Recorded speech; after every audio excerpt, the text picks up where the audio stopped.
Hello students, welcome to my YouTube channel.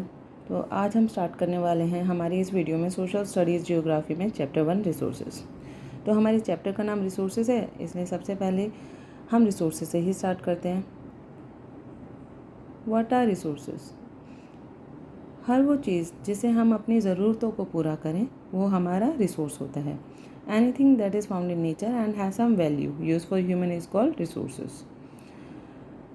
जिससे भी हम अपनी ज़रूरतों को पूरा करें वो सभी रिसोर्सेज होते हैं। टाइप ऑफ रिसोर्सेज कितने होते हैं? Natural resources, human made resources.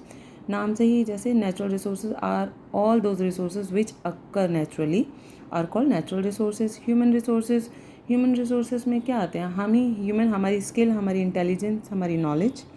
Human made resources जो हम अपने यूज़ के लिए, हम अपने काम करने के लिए चीज़ें बनाते हैं उसे, या हम अपनी स्किल से किसी चीज़ को इजीली फॉर एग्ज़ाम्पल हमने फील्ड पर प्लांट लगाना है तो हमने उसके लिए इक्विपमेंट्स बनाए हैं, है ना। तो ये हमारे ह्यूमन मेड रिसोर्स होते हैं। First, natural resources which have been provided by nature to us are called natural resources. ये कितने टाइप के होते हैं? Based on origin, based on development, based on renewability and based on distribution. First, based on origin, ये जिस form में हमें मिलते हैं are biotic and abiotic. Abiotic resources are living being and abiotic resources obtained from physical or non-living environment. Based on development, actual and potential. Actual resources are those जिसका use करना हमें आ गया है, एंड पोटेंशियल जिसको हम use तो कर रहे हैं लेकिन इसमें और पोटेंशियल है। इन रिसोर्सेज में हम टेक्नोलॉजी की हेल्प से इसको और यूज़ करना सीख सकते हैं, पर उनके लिए हमें सफिशिएंट मनी, टाइम की रिक्वायरमेंट होती है। Based on renewability and based on renewability हमारे आते हैं renewable and non renewable. Renewable resources are those which can renew again, जिसे हम दोबारा से यूज़ कर सकें। नॉन रिन्यूएबल जो दोबारा रिन्यू नहीं हो सकते हैं। Based on distribution, localized and ubiquitous. Localized वो रिसोर्सेज होते हैं जिनकी प्लेसेस हमें पता होती है ये कहाँ हमें एग्जिस्ट करते हैं, एंड यूबिक्यूटस जो एवरीवेयर एग्जिस्ट करते हैं, फॉर एग्जांपल एयर। अब आते हैं हमारे biotic resources are all biological और living being classified as biotic resources. For example plants, animal, insect, ये हमें नेचुरली इसी सोर्स में मिलते हैं। Abiotic resource are obtain from physical और non living environment, for example mineral, soil, water, land. हम इसे अपने हिसाब से यूज़ करते हैं, ठीक है। बायोटिक, अबायोटिक, ये हमारे बेस्ड ऑन ऑरिजिन रिसोर्सेज हैं। अब आते हैं हमारे based on development resources. Development resources में हमारे एक्चुअल एंड पोटेंशियल। एक्चुअल और developed resource whose quality and quantity are known to us, मतलब ये एग्जिस्ट तो करते हैं और हम इनको यूज़ भी करते हैं, हमें पता है हमें इन्हें कैसे यूज़ करना है। फॉर एग्जांपल वाटर से हम बनाते हैं हमारी इलेक्ट्रिसिटी, जिसे बोलते हैं हम hydro electricity, and deposition of iron ore, etc. Potential resources are those resources that are known to exist but have not been used as yet. मतलब ये वो resources होते हैं हमारे, ये exist करते हैं लेकिन हम इसका एक लिमिटेड तरीक़ों से ही यूज़ कर पाते हैं। जितना लेवल में हम इसको यूज़ कर सकते हैं अभी हम नहीं कर पाए हैं। ये इतनी टेक्नोलॉजी अभी हमारे पास नहीं है और इतना अभी हमारे पास टेक्नोलॉजीज़ को बनाने के लिए इतना सफिशिएंट मनी भी नहीं है। इसको और हम वाइडली यूज़ कर सकते हैं, solar energy and wind energy, और ये रिन्यूएबल भी है ना। उसके बाद आते हैं हमारे based on renewability resources. First, renewable resource and non renewable resource. Renewable are those resource that can be renewed और replenished quickly, for example sunlight, water and forest. ये जिस दोबारा हम यूज़ कर सकते हैं जिन्हें, for example sunlight, water, forest. जैसे हमने एक ट्री को हमारी रिक्वायरमेंट के वजह से कट किया और दोबारा से प्लांट ग्रो करके हम टाइमली ये दोबारा से ग्रो हो सकते हैं, तो ये सारे रिन्यूएबल रिसोर्स होते हैं। Non renewable resource are limited in stock can not develop quickly as their formation is very slow. For example coal, petroleum and natural gas. तो कोल, पेट्रोलियम ये मिलियंस ऑफ ईयर्स लेते हैं दोबारा से renew होने के लिए, इसलिए हमें इनका यूज़ भी बहुत हिसाब से करना चाहिए, हमारी रिक्वायरमेंट के लिमिट में करना चाहिए, जिसे हम नॉन रिन्यूएबल रिसोर्सेज बोलते हैं।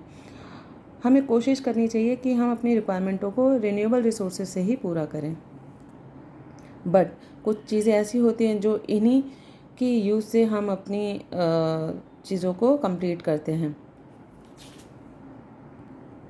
नेक्स्ट आते हैं हमारा based on localized resource. Localized resource जिनकी हमें प्लेसेस पता ही है जहाँ पर अवेलेबल होंगी।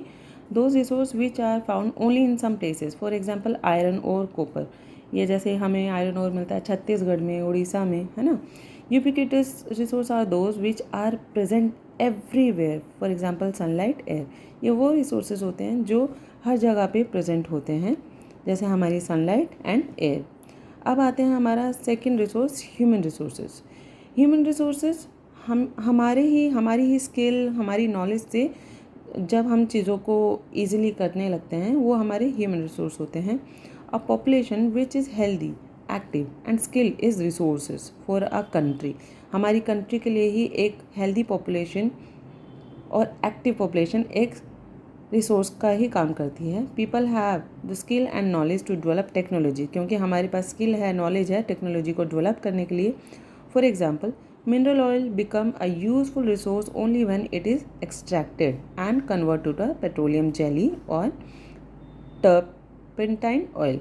मतलब हमारी ही स्किल के वजह से हम मिनरल ऑयल को एज अ रॉ फॉर्म में निकालते हैं, और हमारी ही स्किल और इंटेलिजेंस के वजह से हम उसे कन्वर्ट करते हैं पेट्रोलियम जेली फॉर्म में, अपने यूज़फुल रिसोर्स के फॉर्म में।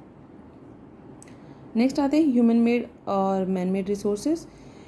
ये ह्यूमन मेड रिसोर्सेज नाम से ही जैसे हमें पता लगता है, ये वो रिसोर्सेज होते हैं जो हम बनाते हैं अपने कामों को और इजी करने के लिए।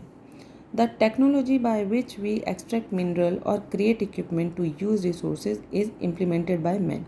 वो सभी चीज़ें जो अपने काम को करने के लिए हम बनाते हैं हमारी स्किल से, हमारी टेक्नोलॉजी से, जैसे हमने मिनरल को एक्सट्रैक्ट करने के लिए टेक्नोलॉजीज़ बनाई हैं और काम करने के लिए इक्विपमेंट्स बनाए हैं, वो सारे ह्यूमन मेड रिसोर्सेज होते हैं। For example crude petroleum obtain from nature is refined to produce petrol, diesel and gasoline etcetera. मतलब क्रूड पेट्रोलियम हमारा रॉ फॉर्म है रिसोर्स का, जो हमें नेचर से मिलता है, पर उसको हम टेक्नोलॉजी के हेल्प से उसे रिफाइन करते हैं और बनाते हैं उससे हम पेट्रोल, डीजल एंड गैसोलाइन। इस चैप्टर का सबसे इम्पॉर्टेंट एंड लास्ट पॉइंट है हमारा कंजर्वेशन ऑफ रिसोर्स। हमें रिसोर्स को क्यों बचाना चाहिए या लिमिटेड अमाउंट में ही क्यों यूज़ करना चाहिए। Careful use of resource refer conservation. अपनी रिक्वायरमेंट के हिसाब से सही ढंग से रिसोर्स का यूज़ करना कंजर्वेशन कहलाता है। Because these are limited and once they get exhausted it takes an extremely long time to renew. क्योंकि जैसे नॉन रिन्यूएबल रिसोर्सेज होते हैं, उनको अगर हम बेहिसाब से यूज़ करेंगे वो जल्दी ख़त्म हो जाएंगे, और वो बहुत साल लेते हैं, मिलियंस ऑफ ईयर्स लेते हैं दोबारा रिन्यू होने के लिए या दोबारा बनने के लिए। तो आने वाली जनरेशन के लिए वो चीज़ें ख़त्म सी हो जाएंगी। इसलिए हमें यहाँ तक कि हमें रिन्यूएबल चीज़ों को भी जुडिशली यूज़ करना चाहिए, एक हिसाब से यूज़ करना चाहिए। वाटर को भी हमें तरीक़ों से यूज़ करना चाहिए, लापरवाही नहीं बरतनी चाहिए। हमें हमारे रिसोर्स को कंजर्व तरीके से यूज़ करना चाहिए। अगर हम 3 R's मेथड को यूज़ करेंगे तो हम इस तरीके से अपने नेचर और रिसोर्सेज को कंजर्व कर पाएंगे, जैसे रीयूज़, रिड्यूस एंड रिसाइकिल, है ना। अगली वीडियो हम अपना सेकंड चैप्टर तैयार करेंगे।